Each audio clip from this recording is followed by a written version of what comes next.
Maayong buntag sa tanan. So the Word of God is found in John chapter 19, verse 28. After this, Jesus, knowing that all was now finished, said, to fulfill the scripture, I thirst. Let us pray. Welcome to my channel, Born to Praise TV. We are created to praise and worship God. Among Ginoong Dios nga gamhanan o mahigugmaon sa tanan, among gipaubos among mga kaugalingon.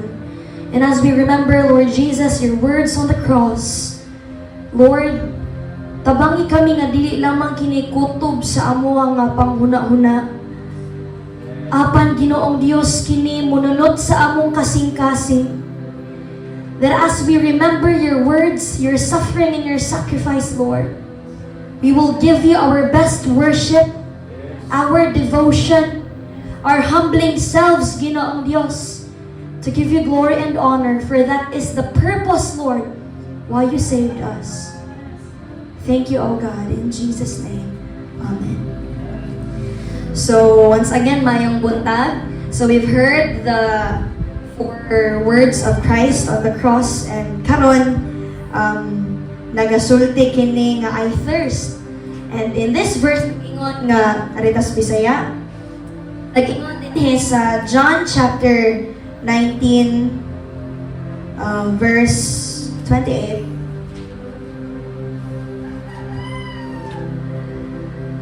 Nag-ingon din nga human niini si Jesus nga nasayod nga ang tanan natuman na og aron pagtuman sa kasulatan.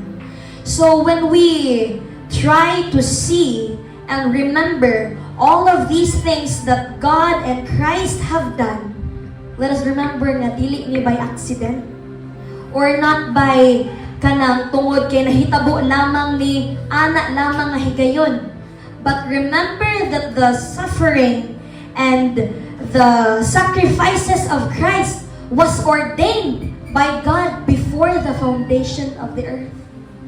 Kani nga suffering ni Christ, kani nga panghitabo nga din iyang luwason ang tanang katawhan na hisulat na di ay kaniadto. Kini nga mga tawo nagatanaw og nagbiay-biay kang Kristo tungod kay nakita nila nga ay kini wala ni gahom dili ni tinuod, kini nagtumo-tumo lamang apan sa tanan nga nahisayod sa pulong sa Dios. Kini nga pag-antos o pagsakripisyo nahitabo og nahisayran sa Ginoo sa sugdanan pa lamang. There are two things that are happening in this verse. There is a physical and spiritual events nga nahitabo ani. When we try to read Psalms chapter 69 verse 21, nag-ingon din they gave him poison for food, and for my thirst, they gave me sour wine to drink. So, kani di ay nga kauhaw nga nabati ni Kristo, na hisulat na di ay ni sa pulong. Dili lang ni tungod kay giuhaw siya, apan tungod kay aron tumanon ang kasulatan. Nagarepresent ni igsoon nga ang pag-antos ug ang pagluwas ni Kristo sa tanang katawhan, dili lamang kini nahitabo adto nga panahona. Gituga na di ay ni og giplano sa Ginoo para nimo ug para nako aron maluwas kita.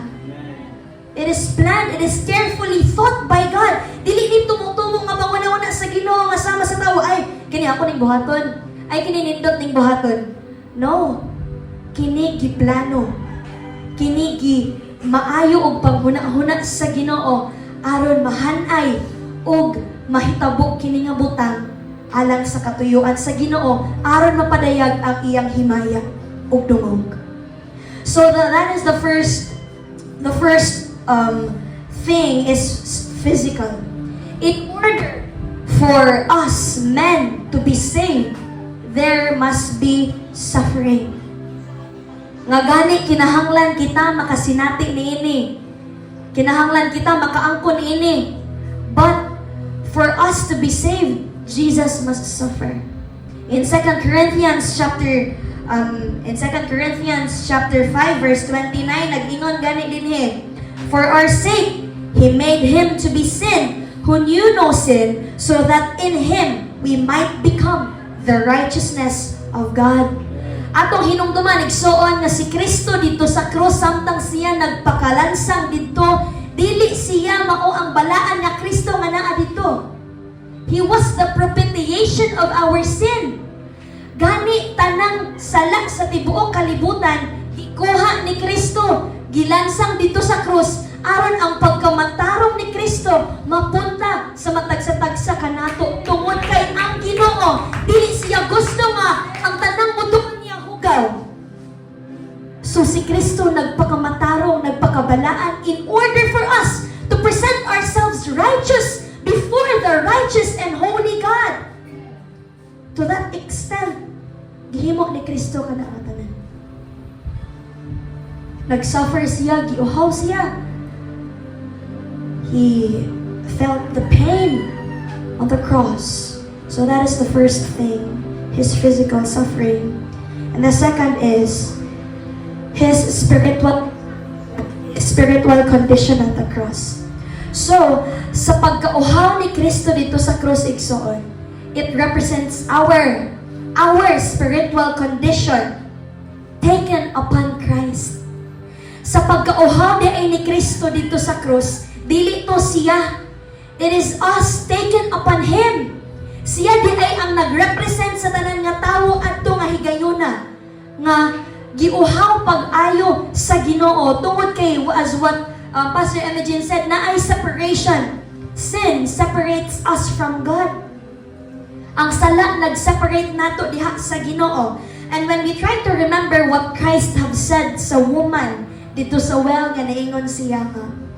Naingon siya, whoever drinks of the water that I will give him will never be thirsty. So nagpasabot ba ani nga si Kristo ani nawadan sa iyang pagka-Diyos samtang naa siya sa krus? Wala. Ani nga mga pulong, it represents nga Jesus took our place instead of us. He took our place. He endured on behalf of us. He suffered. Na kinahanglan unta kita, siya ang niadto dito sa krus aron magpakamatay.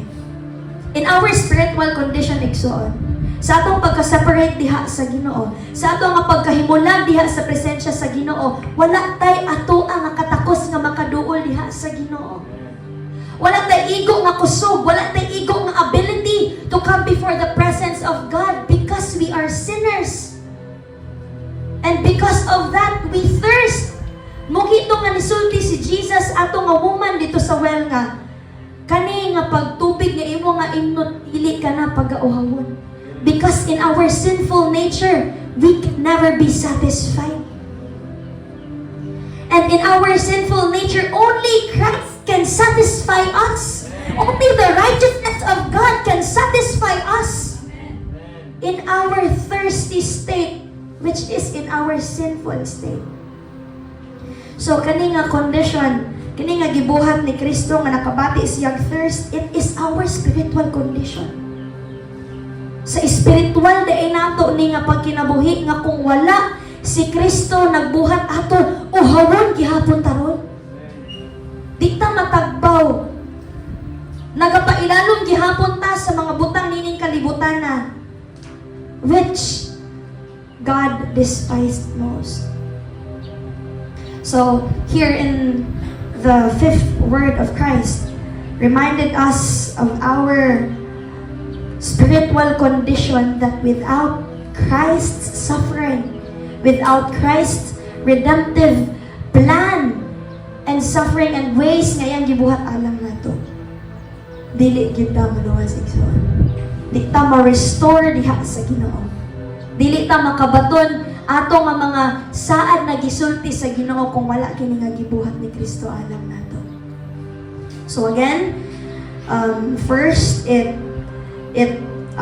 sa suffering ni Christ kinahanglan pa siya moagi og sa atong kaluwasan kinahanglan pa moagi og suffering si Christ. And in the crucifixion of Christ wherein He felt the thirst, it represents our spiritual condition. And in His dryness, sa pagkauhaw ni Kristo, kitang tanan na satisfied. And dili lang na siya ato nga tayo sa cross, but it is eternal satisfaction. Gikan kaniadto hangtod karon, bisan pa man sa umaabot. Christ is our satisfaction. So this is the word of God, the fifth word of Christ. Let us pray. Our Father in heaven, Lord, it is a great joy, O God, and gratefulness, Ginoong Diyos, sa among nga kasing-kasing, that you've suffered for our cause. Not because we're deserving, Ginoo.